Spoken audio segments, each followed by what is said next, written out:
अकेले ही निकलता। कभी मेरे साथ 10-20 जुड़े वो भी बैठ गए, 50 जुड़े वो भी हट गए, 100 जुड़े वो भी ऐसे लगते गए, हटते गए, लगते गए, हटते। लेकिन मैं बड़ा काम बड़ा, क्योंकि मेरे आंखों देखा था कि किसी की सुनी सुनाई बात मैं नहीं कहता, मैंने सब देखा। और ये हमारे सामने भर्ती हुए आश्रम में कल के ये जितने हैं सब, इनको कुछ नहीं मालूम कि आश्रम में क्या हुआ और क्या किया गया और किसने किसने क्या किया। इसीलिए मेरे सामने कोई नहीं। मैं तो बुलाता हूँ, चाहे मथुरा वाला ड्राइवर हो, चाहे उज्जैन वाला हो। मैं उज्जैन इससे पूछने के लिए गया कि तुझे बाबा जी ने कब अधिकार दे दिए, लेकिन हमको मिला नहीं। वो काफिला माने वैज्ञानिक आज तक कोई सामने नहीं है। और मैं बराबर अकेले ही घूम रहा हूँ, कोई फौज फटा लेके, क्योंकि मुझे सच्चाई पर, मुझे अपने गुरु पर, अपने ईश्वर पर पूरा विश्वास, मैं विश्वास के साथ था। और धीरे धीरे धीरे वहां एक भी आदमी नहीं था, अब तो करोड़ों हो गए। अब धीरे धीरे बड़ी संख्या में लोग उधर से निकल कर इधर आ रहे, क्योंकि यहाँ सतगुरु की वाणी का प्रचार होता और वहाँ सब अपना बड़ा प्रचार करते। एक कह रहा बाबा जी हमको वसीयत कर गए, वो अपना ये प्रचार कर रहा। एक कह रहा बाबा जी हमको नाम बाबर दे गए, वो गुरुवाई का प्रचार करता। लेकिन गुरु के बच्चों का प्रचार कहीं नहीं हो, कहीं। वो यही आपको मिलेगा, वो नैमिषारण में होता कहीं नहीं। मैंने जो नैमिषारण में भूमिका बना दी, इन सब के यानी दिल में एकदम बेचैनी पैदा हो। ये क्या कर दिया? न किसी से सेवा लेते, 1 रुपया 2, 10, 20, 50 लोग देते, उसी में इतना बड़ा काम। सैकड़ों बीघे जमीन और सतगुरु धाम की स्थापना बिल्कुल निराली, तो नैमिषारण। तो आपने 1 रुपया 2 रुपया 10, 20, 50 रुपए दिए, उसी से मैंने ये सब सब, क्योंकि मेरा कोई खर्चा नहीं। मैं तो कोई फल फूल मेवा, कोई घी दूध तो खाता पीता नहीं। मेरा भोजन नहीं, 1 रोटी, वो भी 2-3 अनाज को मिला, 1 रोटी दोपहर 1 शाम, बस 2 रोटी का खर्चा। ये तो हर गरीब के घर में मिल जाएगी। तो जो आप देते हो ये सब बच गया, और इसी से हमने ये सब काम आपका। चल के आप देखिए कि तुमने जो हमारे हाथ में दिया बिना मांगे, उससे कितना बड़ा काम हुआ। जो 60 साल में मथुरा में हुआ, वो 5 साल में नैमिषारण में होगी। उसे देख लिया तो आपकी समझ में आ जाएगा। अब लोगों ने कहा मथुरा में आश्रम था, तो आपने वो क्यों बना दिया? हमने तुम्हारी बोल 10 जुलाई से 23 जुलाई तक 1997 में, जो पुराने प्रेमी होंगे नैमिषारण गए होंगे गुरु पूर्णिमा के कार्यक्रम में, 1997 में आखिरी दिन बाबा जी ने क्या कहा था कि बच्चा, ये 88,000 ऋषियों की तपोभूमि है, यही से सतयुग के अंकुरन निकलेंगे। तो प्रेमी अंकुरन के आसमान में निकलेंगे। सारा आधार धरती ही है। मथुरा में कभी नहीं कहा कि मथुरा में यानी सतयुग के अंकुर निकलेंगे। ये नैमिषारण में कहा ये 88,000 ऋषियों की तपोभूमि, इतनी बड़ी संख्या ऋषि मुनियों की विश्व में कहीं नहीं जो इतना पावन पवित्र स्थान तैयार किया हो। इसलिए सतयुग का आगमन वहीं से कहा। और आप सब भूल गए।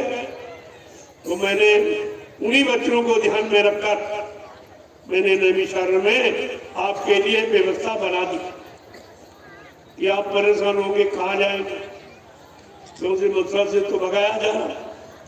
जो को कह रहा बाबा जी जिंदा, फट से भगा दिया। अरे ये जिंदा सुन भी नहीं सकते, इतना इनको गुरु से नफरत हो गई। गुरु इतना खराब हो गया कि ये गुरु को जिंदा सुन भी नहीं सकते।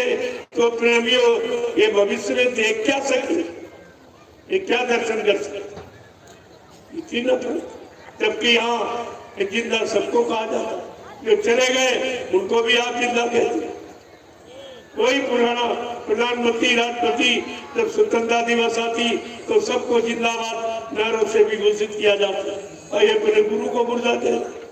इनको ये भी शर्म नहीं आ रही कि किसके लिए कह रहे, ये नहीं ये जान रहे कि अगर गुरु तुम्हारा झूठा हो जाएगा, तुम सब चेले क्या सच्चे माने जाओगे? तुम्हें कोई सच्चा नहीं मानेगा, और ये कहेंगे तू झूठा, तेरा गुरु झूठा। उस समय आप क्या जवाब दें? मैं तो आपके इसलिए आगाह करने आया हूँ कि आगे वो समय आ रहा, ये सब पूछा जाएगा, क्योंकि आपने गुरु के वचनों का प्रचार किया पूरे हिंदुस्तान में, गली गली शहर कस्बों में मंत्र लगाकर आपने भाषण दिया है, और आपने ये कहा है विश्व को सुख शांति के गुरुदेव नाम से मिलेगी, और विश्व को सच्ची सुख शांति बाबा जी से मिलेगी, और आप तुम उन्हीं के लिए कह रहे हो, मर के चले गए तो विश्व को सच्ची सुख शांति कौन देगा? आप क्या जवाब देंगे? मैं आपसे पूछ रहा हूँ, आप क्या जवाब देंगे? हमारे पास कोई जवाब है तो फिर अपने बचने का सामान कहां से लाओगे? कौन दे देगा? तुम ऐसा जो धरती मंडल पर कोई नहीं है जो आपके बचने का सामान दे दे, आपको मुक्ति दिला दे, क्योंकि मुक्ति के बारे में लिखा है मुक्ति संत चरण की दासी। मुक्ति संतों के चरणों में है, और संत कोई दाढ़ी बाल का नाम नहीं है, कोई लाल पीला सफेद कपड़ा पहनने का नाम नहीं, कोई जमीन जायदाद घेरने वाले का नाम संत नहीं। संत जिसने सबका अंत कर दिया हो, काम का, क्रोध का, लोभ का, मोह का, अहंकार का, राग द्वेष का जिसने अंत कर दिया हो, प्रेमियों उसको संत कहते हैं। ये संत की परिभाषा। और तुम दाढ़ी बाल में फंस गए, किसी ने दाढ़ी बढ़ा ली और सफेद कपड़ा पहन लिया, तुम संत समझ बैठे, और उसने नाम के आगे संत को लिखने लगा। अरे ये लिखावट का विषय, क्या कोई कॉलेज यूनिवर्सिटी क्या ऐसी डिग्री देती है गुरु की, संत की, सदगुरु की? इतनी छोटी बात आपकी समझ में नहीं आई? अरे ये सब उधर से बने बनाए जाते हैं काम करने की, क्या कोई नहीं बनाता, और जो बनाएगा वो बिगड़ जाए। कभी संतों ने अपने को कुछ कहा ही नहीं। बाबा जी ने कभी आपसे कहा कि मैं संत हूं, कि मैं सदगुरु हूं, कि मैं भगवान हूं, कि मैं महाराज सरकार हूं? कुछ कहा, मैं तो सेवक, मैं तुम्हारा सेवक हूं, सेवा करना अच्छी तरीके से जानता हूं, और वो भी जीवात्मा की सेवा। उन्होंने तो ये कहा। ये तीन ऐसे हैं, संत और सूरज और संता, ये कभी अपना परिचय नहीं देते, ये अपना परिचय नहीं देते। क्या सूरज निकलता है कभी कहता मैं सूरज हूं? तुम्हारे धूप लगती तो तुम ही चिल्लाते हो सूरज निकल आया, सूरज निकल, वो कभी नहीं कहती। नदी बहती है, क्या कभी कहती आ जाओ हम हमारा ठंडा पानी ले लो, ले जाओ, मैं ठंडा पानी देती? क्या कभी कहती है? या संत कभी कहते हैं कि हम संत हैं या सदगुरु हैं या गुरु? वो तो कहते मैं तो सेवक। तुमने मेरे गुरु से बात नहीं समझ पाई। जब गुरु कभी कुछ नहीं बना तो और कोई कैसे बन जाएगा?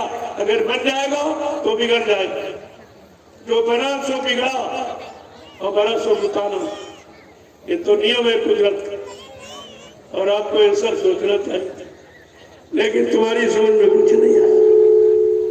कोई आज बन गया उसके पीछे दौड़ जाओगे, फिर कोई दूसरा बन के खड़ा हो जाएगा, उसके बाद तुम्हारा जीवन इसी भाग दौड़ में निकल जाएगा और तुम लाभ से वंचित रहेगा।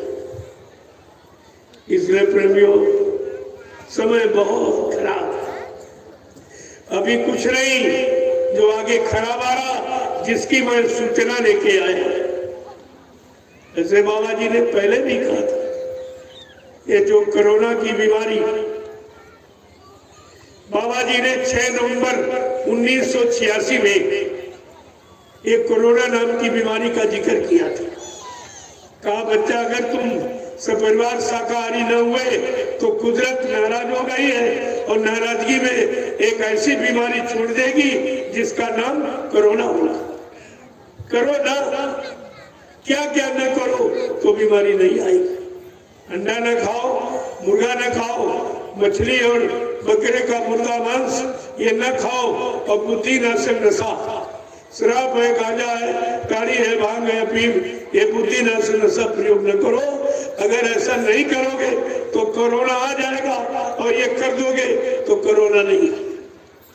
और मैंने चैलेंज करके दिखा दिया, नैमिषारण्य में सब जगह यानी बंद हो गया, और मतलब यानी मंदिर मस्जिद गिरजाघर गुरुद्वारे सब जगह ताले लग गए, लेकिन हमारा सतगुरु धाम कभी नहीं बंद रहा। मैं निरंतर सुबह 6 बजे से और 7:30-8 बजे तक निरंतर संदेश देता रहा, प्योर अध्यात्म का लगातार, लेकिन हमें रोकने के लिए कोई नहीं आया। और मैंने चैलेंज किया कि नैमिषारण्य इस पावन पवित्र भूमि पर एक कोरोना नहीं आ सकता। मेरे यहाँ कोई कोरोना नहीं, न मैंने कभी मास्क लगाया, न लगाने का आदेश दिया, बल्कि लोगों से, बहुत लोगों से इस पर तर्क हुआ। हमने कहा देखो असली बात है, मास्क वो लगाए जो मांस खाता हो, ना मांस खाते ना हमारे यहाँ कोई खाता। जो मांस खाए वो मांस लगाए, हमारे यहाँ कोई मांस नहीं खाए, इतने यहाँ मेरे यहाँ कोई मांस नहीं लगाएगा। इस पर बहुत तर्क हुआ। स्वास्थ्य मंत्री ने कहा आप जब ये बक्सर में हमने कार्यक्रम किया आपके बिहार में, कोरोना से तुरंत बाद इतनी विशाल भीड़ कभी कार्यक्रम में जंगल में नहीं हुई, कितनी विशाल, कितने लाख प्रेमी इकट्ठा हुए, लेकिन किसी की बात कोई मास नहीं। तो ये जिक्र फैल गई हिंदुस्तान में, एकदम सब मतलब व्याकुल उठे। कभी कोरोना था, सारा देश परेशान, और इन्होंने अचानक कोरोना के बाद भी ये तुरंत इतनी बड़ी यानी भीड़ इकट्ठा कर दी जहाँ कोई मास्क नहीं लगाया। स्वास्थ्य मंत्री ने उनसे पूछा कि आपने मास्क नहीं लगाया? हमने न लगाता हूँ, लगाने का आदेश भी नहीं दिया। क्यों? हमने कहा आप लाभ बता दी, मैं नुकसान बता दूंगा। आप लाभ बता दीजिए क्या बात? अगर नाक मुंह बंद कर दिया जाए तो कितने दिन आप जिंदा रहोगे? तब स्वच्छ वायु, श्वसन क्रिया तुम्हारी जब खराब होगी और स्वस्थ वायु और ऑक्सीजन नहीं मिलेगी तो तुम्हारे फेफड़े कमजोर हो जाएंगे, तुम्हारा जीवन कम हो जाएगा। एक बीमारी और पैदा करने के लिए ये व्यवस्था की गई, और 4 इंच का कपड़ा और करोड़ों रुपए पैदा हो। ऐसे ये तुम्हारे पर यानी काम कर रहे हैं, और तुम्हारे पास बुद्धि नहीं तो खुद तुम विचार कर सकते। 4 इंच कपड़ा में करोड़ों रुपए का व्यापार हो, और तुम ऐसे झाँकते ताकते कि मुंह पे कपड़ा बांधने से कोरोना की क्या मतलब, बीमारी का क्या मतलब? वो मुंह इसलिए पट्टी लगाई गई थी कि मुंह से अंडा नहीं खाना, शराब नहीं पीना, मुर्गा नहीं खाना, बकरा नहीं खाना, मछली नहीं खाना, निंदा आलोचना बुराई ये नहीं करना, भद्दे अश्लील शब्दों का प्रयोग मत करना, इसलिए तुम बड़ा मुंह मत कर दो। इसके लिए लगाम लगाई गई, जैसे घोड़े की लगाई जाती, ये लगाम तुम्हारे लगाई गई, लेकिन एक भी मतलब नहीं निकला, एक भी समस्या का समाधान नहीं निकला, और तुम्हारी बुद्धिहीनता के कारण करोड़ों रुपए का व्यापार हो गया। तो आप ऐसे रह गए, ऐसे कुछ नहीं मिला। इसलिए ये कारण क्या है कि तुमने संत महापुरुषों की बात नहीं मानी। अगर उनकी बात मान लेते बाबा जी की बात, तो आज ये तुम्हारे ऊपर कुछ नहीं, कोई बीमारी तुम्हारे पास नहीं आती, कोई झगड़ा, कोई झंझट नहीं किसी तरह का। लेकिन आपने तो बात मानी नहीं, और मानना तो दूर रहा, और कहते बाबा जी मर के चले गए, और ये अचानक से, यानी इसका मतलब अब ये काम कभी नहीं होगा। जब इंसान मर जाता है इसके बाद काम कौन करेगा? तुमने तो वो काम किया है कि अभी किसी का काम नहीं होगा। बाबा जी ने झूठे थे और झूठा नाम डाल दिया और झूठ बोल के चले गए। तुम्हारा कहना ये अपराध, और इस अपराध की आपको सजा मिलेगी, इससे कोई बचने वाला नहीं है।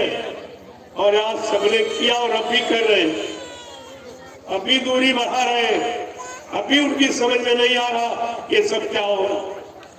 कि कोई तुम्हारे बचने बचाने के लिए नहीं निकला, मैं ही क्यों निकला? क्या कोई आपसे केवल हमदर्दी और किसी को हमदर्दी नहीं? कोई तुम्हारे घर चल के प्रसाद देने नहीं आया, इसे ले लो, आगे का समय बहुत खराब, तुम्हारा इससे बचाव हो जाएगा। आज हिंदुस्तान में कोई नहीं निकला, आपको इस पर विचार करना चाहिए। इसलिए महापुरुषों ने संकेत इशारा करके ये कहा कि अगर बात संतों की मानी जो होती, अगर बात संतों की मानी जो होती, तो सिर पे तुम्हारे मुसीबतों न आती, तो सिर पे तुम्हारे मुसीबत न आती। अगर बात गुरु जी की मानी जो होती, अगर बात गुरु जी की मानी जो होती, तो सिर पे ये आफत तुम्हारे न आती, सिर पे आफत तुम्हारे न आती। सभी देशवासी ये भाई है अपने, सभी देशवासी ये भाई है अपने। प्रेमियों दोनों दृष्टिकोण से, चाहे शरीर से समझो, क्योंकि ये शरीर परमात्मा का बना है। हम सबको एक परमात्मा मिला, एक ही हमारा पिता है परमात्मा। उस पिता के नाते हम सब भाई भाई, और एक ही जीवात्मा परमात्मा की है, और वही सब शरीरों में है, तो जीवात्मा के नाते भी हम भाई भाई हैं।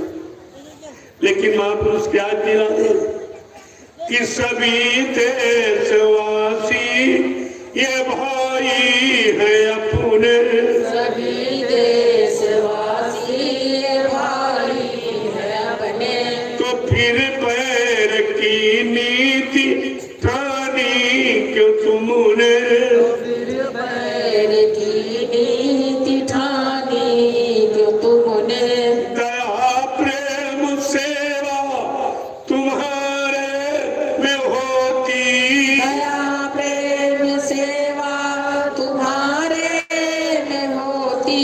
नदी खून की ये बहाई न होती, नदी खून की ये बहाई न होती। अगर बात संतों की मानी जो होती, अगर बात संतों की मानी जो होती, तो सिर पे मुसीबत तुम्हारे न आती, तो सिर पे मुसीबत तुम्हारे न आती। कि घट घट में इंसान के रहता भगवान, घट घट के इंसान में रहता भगवान। और इसकी नहीं तुमको है कोई पहचान, इसकी नहीं तुमको है कोई पहचान।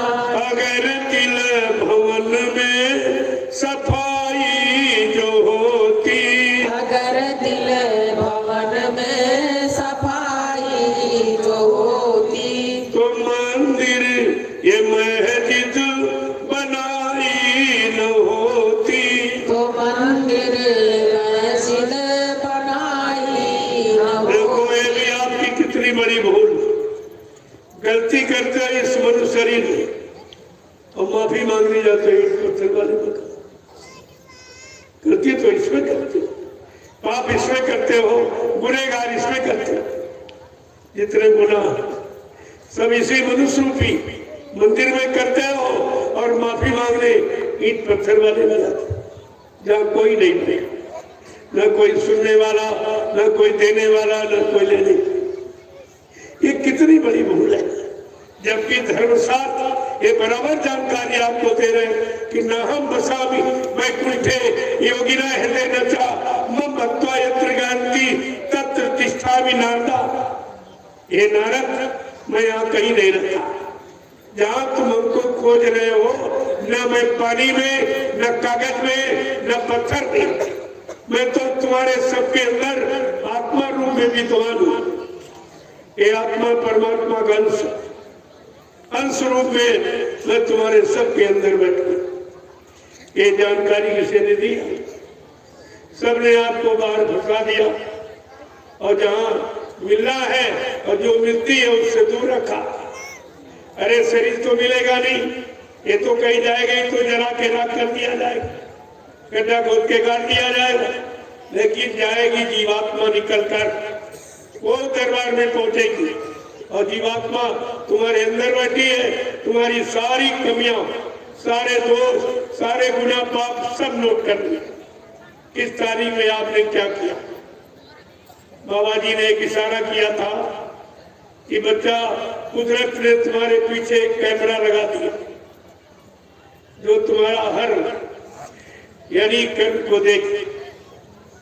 जब इंसान के बनाए कैमरे से आपको डर लगता कि सामने जाएंगे तो सारी सत्यता बता दे, भगवान के बनाए कैमरे में डर है, यानी इंसान के बनाए कैमरे से डरते हो और ये भगवान का कैमरा, ये जीवात्मा तुम्हारे अंदर ही बैठा और जो कुछ कर सकते हो सब अंदर मन की प्रेरणा से करते हो और मन की प्रेरणा को अंदर बैठी सब देख रही कि तुमने क्या क्या आदेश मन का माना, फिर मन के कहने पर क्या क्या पाप और बुरा कर्म गुनाह आपने किए। ये सब तुम्हारा लोग, कोई इससे बचने वाला नहीं है। मीरा भाई के गुरु संत रविदास जी, उन्होंने अपनी ज्ञान पोथी में एक भविष्यवाणी बड़े स्पष्ट शब्दों में कहा। क्या लिखा है? भारत में अवतारी होगा जो अति विस्मयकारी होगा, ज्ञानी और विज्ञानी होगा, वो अद्भुत सेनानी होगा। ऐसा अनोखा सेनानी जो तीर चमनता भाला बच्ची नहीं चलाएगा, न बम डालेगा, केवल बड़ी वैचारिक क्रांति के द्वारा देश दुनिया में परिवर्तन करके दिखा देगा। ऐसा अनोखा सेनानी। और रविदास जी एक बात और स्पष्ट में कह रहे हैं, वो ऐसा अनोखा महापुरुष जो इस धरती पर कभी नहीं आया और एक अनोखा काम, एक ताज्जुब का काम करेगा। क्या करेगा? जीते जी कई बार मरेगा, जीते जी कई बार मरेगा और छन्नम देश में वो विचरेगा। देश बचाने के लिए होगा एक आवाहन, युग परिवर्तन के लिए चले प्रबल तूफान, तीनों ओर से होगा हमला, देश के अंदर तो वही घपला, सभी तरफ कोहराम मचेगा, कैसे हिंदुस्तान बचेगा। आज चारों तरफ से देश घिरा हुआ, इसे कौन बचाएगा? उस आपत्ति से कोई है बचाने वाला? आपको इस सब पर विचार करना चाहिए। रविदास जी ये भी कह रहे हैं, जिसने भारत मां सताई, जिसने इसकी करी लुटाई, इस भारत मां की ये जय बोल रहे हैं और कितने अत्याचार, अनाचार और पापाचार, भ्रष्टाचार और कितनी हत्या इसी धरती पर हुई, कराई जा रही, व्यापार किया जा रहा और ये भारत मां की जरूर है। लेकिन रविदास जी ने क्या कहा कि कोई नहीं बचेगा, जिसने भारत मां सताई, जिसने इसकी करी लुटाई। क्या कह रहे हैं?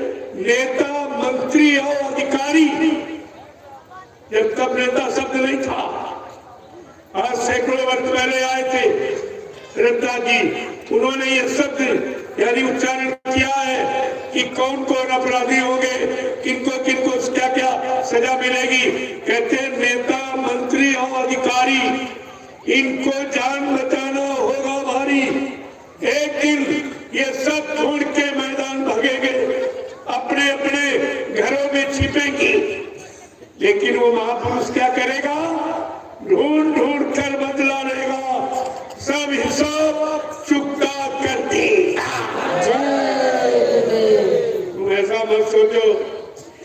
सेवाएं ले रहे हैं, सब खा रहे हैं। अरे ऐसा नहीं, बाबा जी ने पहले ही कहा था, मैंने एक ऐसा जाल बना के रखा कि छोटी बड़ी मछली कोई नहीं बचेगी जो फंसे। ये आप मत सोचो, ग्राम प्रधान से लेकर और राष्ट्रपति प्रधानमंत्री तक कोई बचने वाला नहीं है। जिसने जनता का पैसा खाया या दुरुपयोग किया उसको एक एक पाई का भुगतान करना पड़ेगा। ऐसी एक सज्जू की व्यवस्था होगी जो किसी को माफ नहीं करेगी, इसमें किसी को माफी नहीं मिलेगी। आप चिंता मत करो, थोड़े समय और इंतजार कर दीजिए, ये सब की जानी। लेकिन आप शाकाहारी हो जाओ और भजन करने लगो तो जल्दी माहौल ठीक हो जाए, जल्दी आपका काम हो जाए, जल्दी आपको गुण शांति मिल जाए। ये तो काम अगर आपको, हमारी प्रार्थना आप स्वीकार करें कि आप सब परिवार शाकाहारी हो जाए और सुबह शाम एक एक घंटा आत्मा के घाट पर बैठकर भगवान का सच्चा भजन आत्मा से करें। भजन आत्मा से होता और पूजा मन शरीर इंद्रियों से होती। दोनों का काम अलग है। पूजा शरीर मन इंद्रियों से होती है और भजन जीवात्मा से होता, परमात्मा से मिलने वाला। इसीलिए तो आपको सुबह बताया गया था, लेकिन आपके पास कोई बातें नहीं आई, तुम सब भूल गए हो। इसीलिए जब पूजा पाठ करोगे उसका लाभ अलग है, ऐसा नहीं उसका लाभ है, लेकिन उसका लाभ क्या? जब पूजा पाठ तीर्थ व्रत दान होम जब यज्ञ गंगा स्नान करोगे तो मान मिलेगा, सम्मान मिलेगा, सामान मिलेगा। अगर आत्मा से भजन करोगे तो भगवान मिलेगा। ये भगवान मिलने वाली पूजा और वो सामान मिलने वाली, चाहे दोनों कर लो चाहे कर। महात्मा किसी का विरोध नहीं करते, बल्कि दोनों की जानकारी दी। पूजा का अर्थ क्या है? और आप इतने दिन पूजा करते हुए कोई मिला? सच बोला, जिसकी पूजा की है वो मिला आपको? नहीं। पूजा का मतलब क्या? जिसको बुलाया राखी वो मिला, लाउड स्पीकर लगा के बुलाते। ये मुसलमान कितना अल्लाह का हल्ला मचाते और दिन में 5-5 बार नमाज अदा करते और खुदा एक बार भी नहीं बोले, न एक बार इनको मिला और न बोला। ये फिर भी नहीं उस पर विचार करते कि कौन सी नाराजगी है, खुदा क्यों नहीं बोला, बुलाने पर क्यों नहीं मिलता है, हमारे कौन से गुनाह है, कौन से पाप है जिसके कारण खुदा नाराज हो। न ये पूछते हैं न पूछते, और चिल्लाने भी पड़े। अब धीरे धीरे चिल्लाते चिल्लाते इनकी आदत बनी और उसी आदत को इबादत मान बैठे, उसी चिल्लाने को पूजा मान बैठे। ये सबसे बड़ी भूल है। तुम पूजा का इबादत का अर्थ नहीं जान पाओ और तभी तुमको जिसकी पूजा की वो मिला नहीं आता। तब ये कुदरत ने फैसला लिया, ये जड़ जी वैसे नहीं मानेगी। ये जड़ पूजा का मतलब नहीं समझ पा रहे, पढ़े लिखे अनपढ़ सब वही पूजा देते। इनको ये भी नहीं मालूम है, अरे जिंदा काम करता है कि मुर्दा काम करता, जिंदा तुम्हारी फरियाद सुनता कि मुर्दा सुनता। इतनी भी जानकारी के पास नहीं और सब ये बिगाड़ कर सारा बिगाड़, कोई काम नहीं हुआ। तब कुदरत ने अब की बार फैसला ले लिया। क्या ले लिया? तुम्हारे मंदिर मस्जिद गिरजाघर गुरुद्वारे धर्म स्थलों में ताला लगा दिया। क्या कभी ऐसा काम किसी युग में हुआ? ये कलयुग कर रहा है, कलयुग जा रहा है, ये ऐसे काम कर रहा है। तुम्हारे मंदिर मस्जिद गिरजाघर गुरुद्वारों में ताला लगवा दिया। अब तुम कहाँ इबादत करोगे, कहाँ पूजा करोगे, कहाँ प्रार्थना करोगे? ये सब तुम्हारा बंद हो गया और तुम मुंह से कुछ नहीं किया। और तुमको भी 3 महीने के लिए तुम्हारे घर में जेल बना दी गई और तुम घर में बंद और कोई नहीं बोला भाई हमारा कौन सा गुनाह, हमने क्या गलती की, कौन सा पाप, कौन सा तुम्हारा नुकसान किया जो हमको घर में बंद कर रहे हो, घर जेल बना रहे हो, हमारा व्यापार बंद करा रहे हो, हमारी दुकान बंद करा रहे हो, यानी न्यायालय कार्यालय विद्यालय सब बंद करा रहे हो, रेल मोटर यातायात आवागमन सब खत्म करा रहे हो, ये कौन सा गुनाह हो गया? लोग कोई नहीं बोला, किसी के मुंह में जैसे जबान ही नहीं। तुम्हारी पढ़ाई लिखाई और बुद्धिमत्ता किस काम की, जो तुम्हारे काम नहीं आई? अपने लिए तुम कुछ कह नहीं पाए, कुछ बोल नहीं पाए, तो ये इससे बड़ी और अज्ञानता क्या हो सकती? ये सब तुम्हारे साथ हुआ। ये तो एक बार ट्रायल करके देखा, देखे भारत की जनता जागी है, कुछ कहेगी, कुछ नहीं कहेगी, कुछ पूछेगी, कुछ लोग ऑब्जेक्शन करेंगे इस पर कि भाई क्यों उनको घरों में बंद कर रहे हो, या था ये कोरोना की बीमारी का दुकान बंद करो, व्यापार बंद करो, इससे क्या मतलब? रेल मोटर बंद करो, इससे बीमारी का क्या मतलब? कोई नहीं बोला। और बड़े बहादुर बनते हैं और बड़े बुद्धिमान और बड़े जानकार बनते हैं, लेकिन जब अपने पर आई तो सब चुप, कोई नहीं बोला। लेकिन मैंने नहीं बोला, मैं अपना कार्यक्रम देवी शरण में बराबर और आश्रम खुला रहा। हजारों प्रेमी वहां रहते हैं, उनके भोजन की व्यवस्था। बल्कि अधिकारी कर्मचारियों ने कहा कि महाराज हमारे यहाँ तमाम मरीज आ गए, आप भंडारे से भोजन भिजवा दीजिए। हमने कहा तमाम भंडारे रहते हैं नवी सारण में, तमाम धर्मशाला बने हैं, आप उनसे कहिए। हम तो अभी 1 साल ही हुआ यहाँ है। कहा नहीं नहीं, कोई नहीं सुनता, आपके पास से काम है, आप कर सकते। हमने कहा रोटी देना तो ये भगवान का काम है, लेकिन अगर आप कहते हो उसी भगवान के काम के निमित्त मेरी जीवात्मा मनो शरीर में बैठी है, तो उसके लिए जरूर रोटी मिले। मैं 3 महीने लगातार भंडारे से रोटी बनवा के चारों तरफ अपने लोडर से भिजवाता। 3 महीने लगातार हिंदुस्तान में किसी ने नहीं किया। और 5-7 गाँव में अपने आश्रम के फार्म से मैंने सब्जियां मुफ्त बंटवाई। ये काम किसी ने नहीं किया। सारा कर्मचारी अधिकारी नवी सारण का सब जान गया। और अभी मैंने एक छोटी सी यात्रा निकाली। अचानक जब ये गाड़ी जो खड़ी है, ये मुंबई के प्रेमियों ने दी। उन्होंने कहा मैं नवी सारण से इस गाड़ी को लेके ज्ञानाश्रम जो दूसरा आश्रम बना वहां ले जाऊंगा। तो हमने कहा अच्छा गाड़ी और हो जाएगी, अच्छा लगेगा। तो मैंने 24 घंटे पहले कहा कि भाई ये गाड़ी यहाँ से ले जा रहे हैं, इनके बाद गाड़ियां सब लोग आ जाओ, एक लाइन बना लो और नवी सारण 20 किलोमीटर वो है, मतलब ज्ञानाश्रम, वहाँ चलिए आओ। अरे सैकड़ों गाड़ियां, इतना बड़ा काफिला 20 किलोमीटर का, नवी सारण सद्गु धाम से लेकर और गुरुदेव आध्यात्मिक ज्ञानाश्रम मिश्रिक रामशाला सीतापुरानी पहुंच गया। एक ही लाइन लग गई 20 किलोमीटर। इतने ट्रैक्टर, सैकड़ों ट्रैक्टर टाली, सैकड़ों गाड़ियां, हजारों मोटरसाइकिल, हजारों साइकिल, ये सब मतलब यानी वहां से आते सब पैदल ही चले। और भीषण बरसात हो रही थी, इतनी भारी बारिश। ये परीक्षा थी प्रेमियों कि देखे ऐसी समस्या में कौन शामिल होगा, कौन चलेगा। तो मैंने देखा कोई हटा नहीं, सब भीगते भीगते 20 किलोमीटर आश्रम पर पहुंचे। ये रहस्य देखकर कर्मचारी अधिकारी बेचारे इतने ज्यादा प्रभावित हुए। एडीएम ने कहा रे भाई आपने कुछ बताया नहीं, हमने बता के तो आप क्या करें। ये 20,000 आदमी रोड पर निकल रहा, आपके पास इतनी फौज नहीं, इतने कर्मचारी नहीं जो हमारी आप समझ। कहाँ ये बात है? हमने कहा फिर आपकी व्यवस्था में कोई बाधा तो नहीं, क्योंकि हमारे यहाँ हर प्रेमी अनुशासित, ये आदि सड़क छोड़ के चलते, कोई यातायात में सुविधा नहीं। अगर एक जगह ये 50,000 आदमी, 1 लाख आदमी, तो सारे हिंदुस्तान के रोडे जाम हो गए, कहीं निकलने की जगह नहीं। कर्मचारी अधिकारी आफत में पड़ जाए।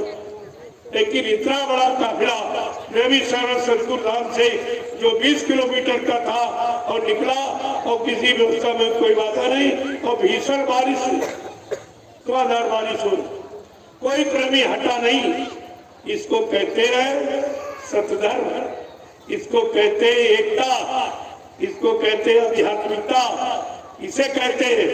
ये सब लोग देखने को मिला। तो मैंने फिर एक ये काफिला नैमिषारण से लेकर जय गुरुदेव आध्यात्मिक जन जागरण शाकाहारी का ये संदेश देने के लिए मैं नैमिषारण की पावन पवित्र भूमि से निकल पड़ा।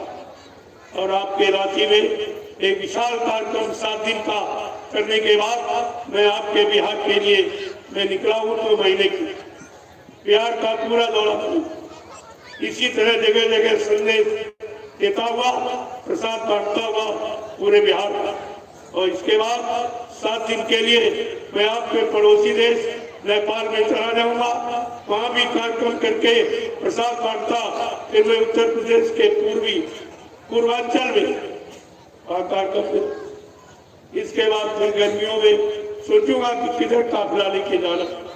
ये जन जागरण बराबर होता रहेगा ताकि हिंदुस्तान में रहने वाला कोई व्यक्ति ये न कहे कि हमको समय की जानकारी नहीं दी गई, हमारी सुरक्षा की व्यवस्था नहीं की गई, हमारी बीमारी महामारी ये दुख तकलीफें कैसे जाएगी, उसके लिए कोई दवा नहीं बनी।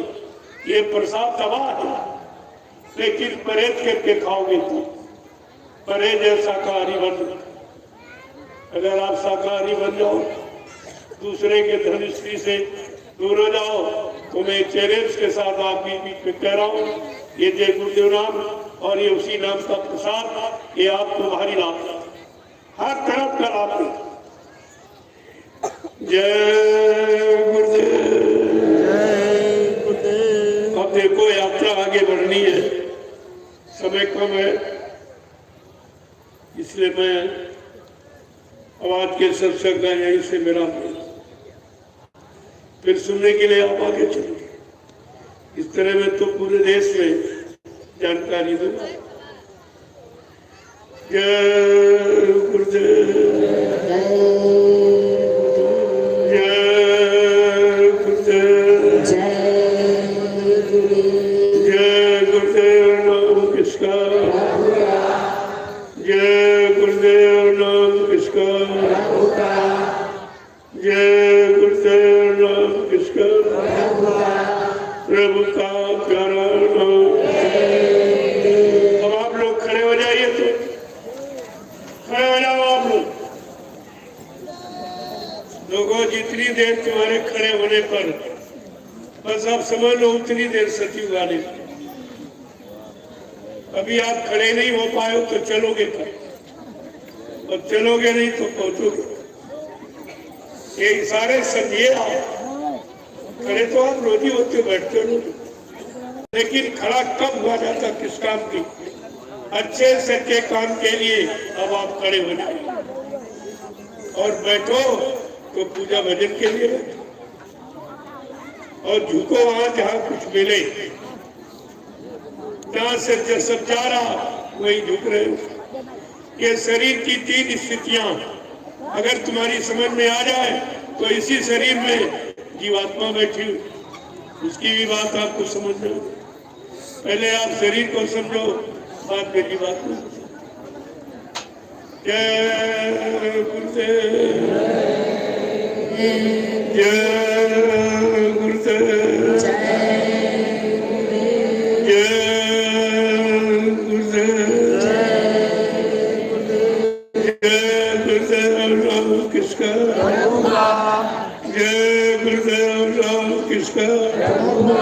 प्रभु का प्यारा नाम। जोर से बोलो, सब मिल बोलो, बोलना होगा, धीर से बोलो। दर्द हरेंगे, सब कष्ट मिटेंगे, सुख शांति भी देंगे।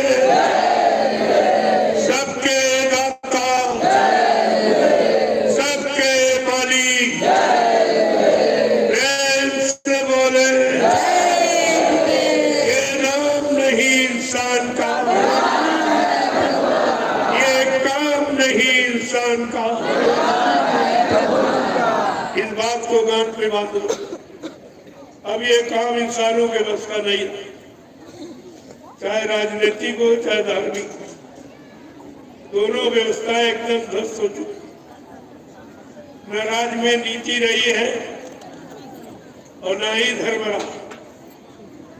जब धर्म और नीति दोनों समाप्त हो जाएंगे उसी समय को खराब समय, उसी समय में अवतार होने की घोषणा होती। तो आपको ये सब जानकारी रखनी चाहिए। अब ये काफिला अपनी यात्रा के साथ आगे बढ़ेगा। प्रसाद देते जैसी यहाँ के जिम्मेदार प्रेमियों ने व्यवस्था बनाई है उसके अनुसार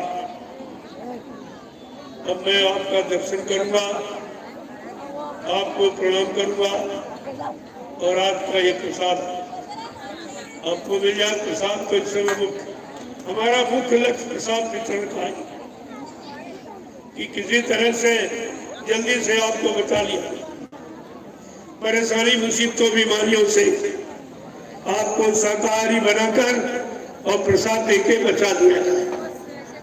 ये अभियान ये है, ये अभियान कोई मांगने जाने वाला नहीं, निस्वार्थ है। अब आप लाइन से खड़े हो जाओ और जल्दी से आपसे मिल लें ताकि ये आगे के लिए बढ़ा जाए। तो ये जन जागरण, ये तो अचानक मैं आपके आया हूँ। अगर पहले प्रचार और 2-4 दिन का कार्यक्रम होता तो इस मैदान में जगह नहीं रहती, एक कम पड़ जाती। इतना प्रेमी आ गया जिले में, लेकिन सबको महंगा भरवा दिया और कुछ तो साथ में हमारे लगे, बीच में हट गए। पता नहीं उनका क्या नुकसान हो गया। मैंने तो कुछ किसी ने मांगा भी नहीं और किसी का कोई नुकसान किया भी नहीं है और करने के लिए कोई मैंने रास्ता भी नहीं बताया। अब ये क्या समझ में आया कि वो 28 से दूर चले गए। अब इनका संस्कार है, संस्कार प्रबल होता। जय गुरुदेव। सतयुग कौन आएंगे, कलयुग को कौन भगाएंगे, जन जन में सुख शांति कौन लाएंगे। ये बात ध्यान में मान लीजिए। और ये कमी नहीं है, सब जगह परेशानी, चारों तरफ परेशानी की आवाजें आ रही है। जब मैं निकला हूँ उनको सड़क पर नहीं लगाए प्रेमी मिलते, सब रो रहे, चिल्ला रहे, परेशानियां बताओ। हमने कहा बस हमारी प्रार्थना आप मान लो, आप सब परिवार शाकाहारी हो जाओ और ये प्रसाद दीजिए। ये प्रसाद देता हूँ सारे हिंदुस्तान। 10 वर्ष मैंने प्रसाद बांटा और गुरु के सत्य वचनों का प्रसारण किया। मैंने अपना कोई प्रचार नहीं, मैं अपने लिए मैंने कभी कुछ कहा है, मैं कहूँगा, क्योंकि मैं अपना प्रचार करने निकला नहीं। मैं तो जय गुरुदेव जगाए नाम का प्रचारक हूँ, प्रचार करने निकला, जानकारी देने आपको निकला। और जानकारी आपको लेनी चाहिए और नहीं लेगा तो तुम जानो, तुम्हारा काम नहीं। फिर आप ये नहीं कर सकते हो कि हमको किसी ने बताया नहीं और हमारे घर को ही बता दीजिए।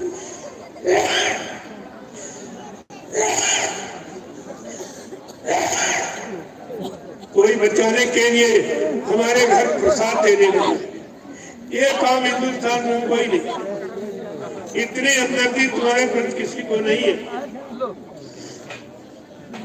तो चल के आपको प्रसाद देने आए, ये काम किसी ने कभी किया नहीं। इससे बड़े और कौन सी हमदर्दी हो सकती। अब आप लाइन लगा लो, मैं राव पुरुषों की एक मर्यादा के अनुसार, और आप मिलो प्रसाद लेते।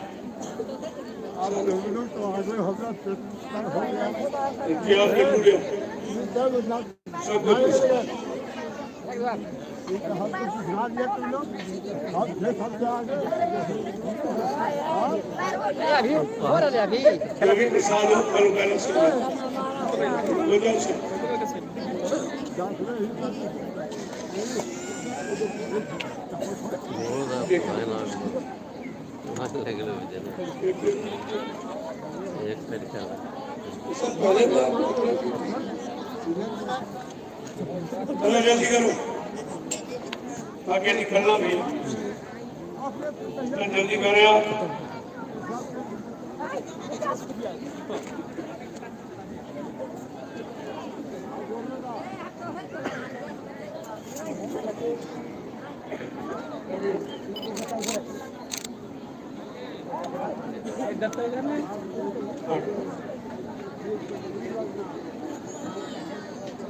चलो आप जल्दी से ले लो, क्यों आगे जाना है भी।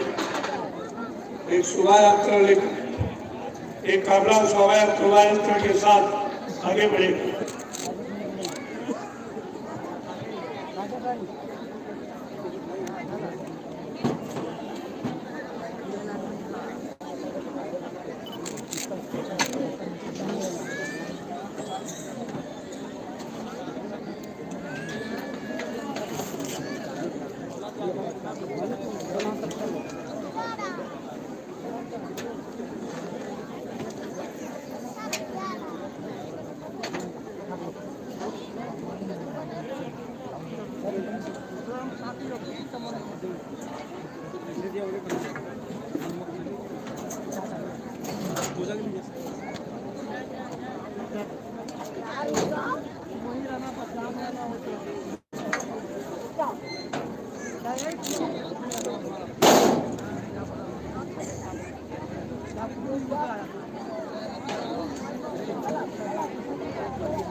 लेकिन